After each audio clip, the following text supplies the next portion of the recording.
Assalamu alaikum and good morning to everyone. Welcome again in this video. Today we will discuss about the heredity and variation.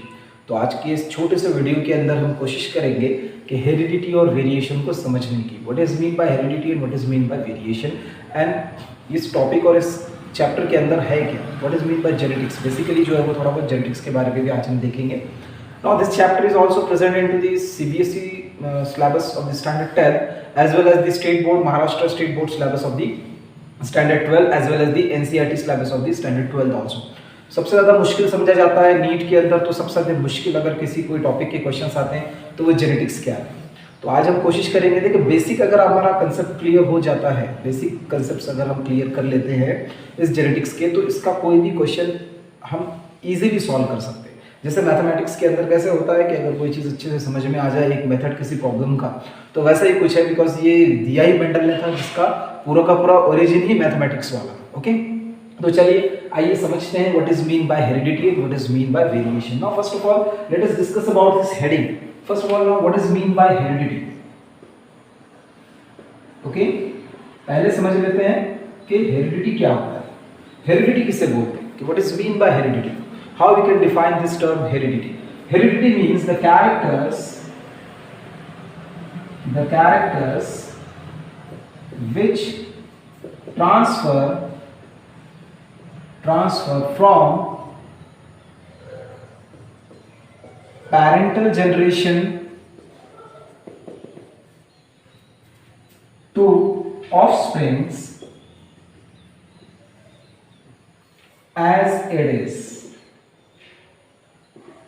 Okay, as it is मतलब ऐसे character जो parents से यानी माँ बाप से बच्चों के अंदर एज इट इज जाते हैं. जैसे बहुत सारे माँ बाप अगर लंबे हैं तो बच्चे लंबे हो गए, ये कैरेक्टर एज इट इज गया. बहुत सारे माँ बाप अगर फेयर है तो बच्चे अगर फेयर हो चुके हैं तो वो भी कैरेक्टर उनमें गया. कभी कभी आंखों का कलर, उनकी वॉइस, या बहुत सारे ऐसे कैरेक्टर, ऐसे गुणधर्म जो माँ बाप से बच्चों में डायरेक्टली जाते हैं, वो चेंज नहीं होते, एज इट इज जाते हैं, जिसे जनरली हम हिंदी में विरासत बोलते हैं, है ना.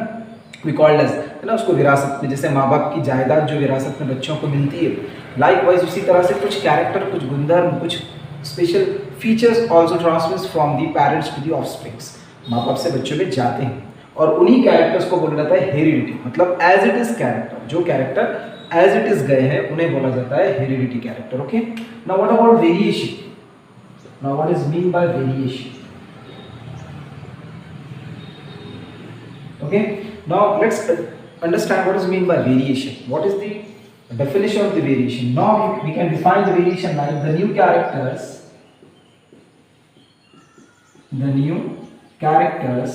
which can form in the new generation. है ना, मतलब कि देखें हम हमारे माँ बाप जैसे तो हैं, पर we are not 100% xerox copy of our parents. हम जो है हमारे माँ बाप के 100% जो है वो क्या है, 100% जेरोक्स कॉपी नहीं. It is only possible in our TV serials. ये जो हमारे सिर्फ टीवी सीरियल्स में पॉसिबल होता है. वो लड़की मरती है उसी के जैसे उसकी बेटी पैदा होती है, वो मरती है. जैसे बाहुबली जो है वो अमरेंद्र बाहुबली मरता है, फिर Mahendra as it is xerox copy पैदा होता है. पर बायोलॉजी में सेक्सुअल रिप्रोडक्शन में it is not possible to make the clones.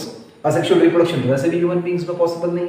तो ये जो चीज़ें बनाई जाती है, पहले तो फिजिक्स का मर्डर होता था, अब बायोलॉजी का मर्डर हो रहा है ना. तो वो साउथ में कुछ भी कर सकते हो, तो वो चीज़ें वैसे भी पॉसिबल नहीं है. तो हमारे अंदर सेक्सुअल रिप्रोडक्शन में जो लिविंग ऑर्गेनिजम्स है उनमें कुछ ना कुछ वेरिएशन आएगा. वो फिनोमेना क्या होता है, हम हमारे माँ बाप के एग्जैक्ट जेरोक्स कॉपी क्यों नहीं होते हैं, वो अलग फिनोमेना है, क्रॉसिंग ओवर. उस पर जो है वो हम अगले किसी वीडियो पे बात करेंगे. ओके, अभी तो समझ लेते हैं वेरिएशन आता कैसे, और इन दोनों की स्टडी को क्या बोला जाता है. इन दोनों की स्टडी को कंबाइनली बोला जाता है जेनेटिक्स. ओके, ठीक है.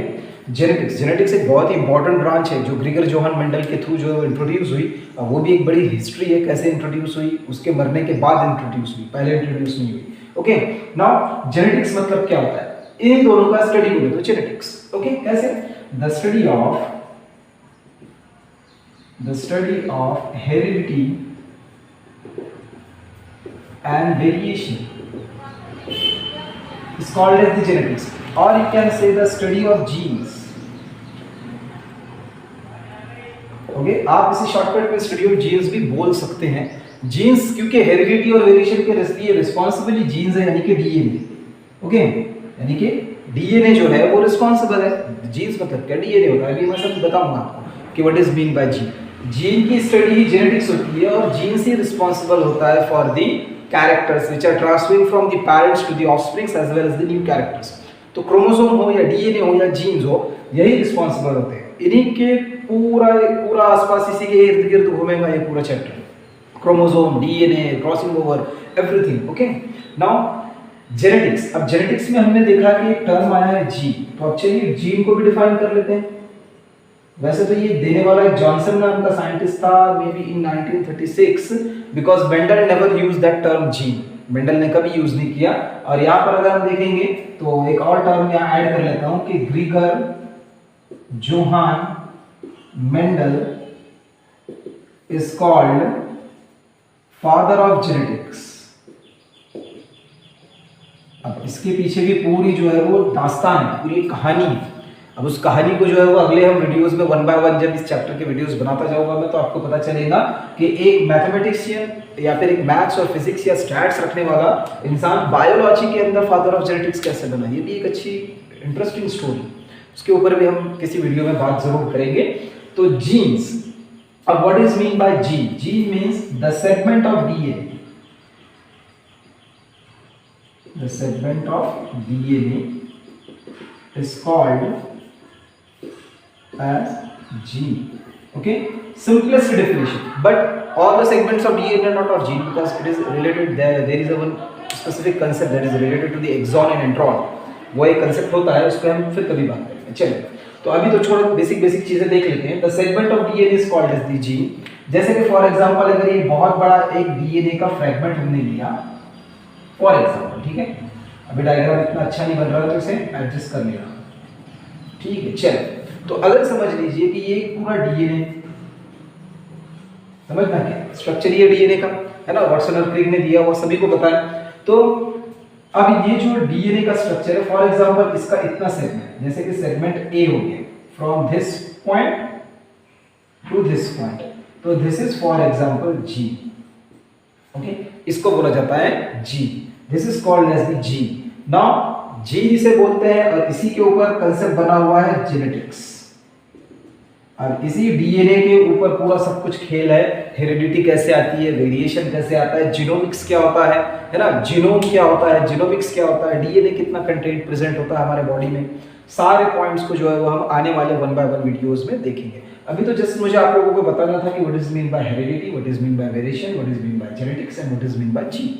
होपफुली इस वीडियो में आप लोगों को heredity, variation, genetics and gene in concepts को क्लियर करने में मदद हो गई होगी। अगर कोई क्वेश्चन होता है तो आप कमेंट बॉक्स में लिख सकते हैं। ओके, तो इसी टॉपिक को आगे जैसे जैसे वक्त मिलेगा हम वीडियो बनाते जाएंगे। अगर आपको इस टॉपिक से रिलेटेड वीडियोस चाहिए तो देन प्लीज़ कमेंट कर लें कि आपको इस पूरे टॉपिक को समझना है, वन बाय वन चाहिए। इसमें हम अलग अलग टेक्निक्स है,